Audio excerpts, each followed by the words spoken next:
Hello everyone, তো দেখো বানাচ্ছি চিকেন স্টু। নিয়ে নিলাম 500 গ্রাম মতো চিকেন, তারপরে সব রকম ভেজিটেবলস, দেখো গাজর, বিনস, পেঁপে, আলু কেটে ধুয়ে নিলাম। আর অল্প পরিমাণে বাটার দিয়ে ভালো করে চিকেনগুলো ফ্রাই করে তুলে নিয়ে তারপরে আরেকটু বাটার দিয়ে দিলাম ফোড়নে আদা আর রসুন কুচি, পেঁয়াজ কুচি, অল্প একটু গোলমরিচ থেতো করে দিলাম।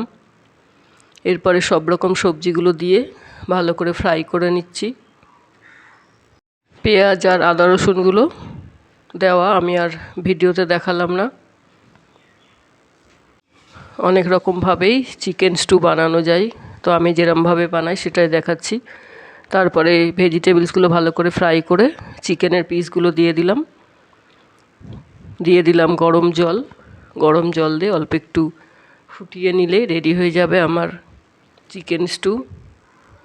আমি এখানে গরম জল দিয়েছি আর 2-3টে কাঁচা লঙ্কা দিয়েছি, সামান্য পরিমাণে হলুদ দিয়েছি, আর নুন তো থাকবেই। আর সব লাস্টে দিয়ে দিয়েছি ধনেপাতার কুচি। তো দেখো কমপ্লিট হয়ে গেল আমার চিকেন স্টু। কেমন হয়েছে অবশ্যই কমেন্টে বলো। Thanks for watching. Tata, bye bye.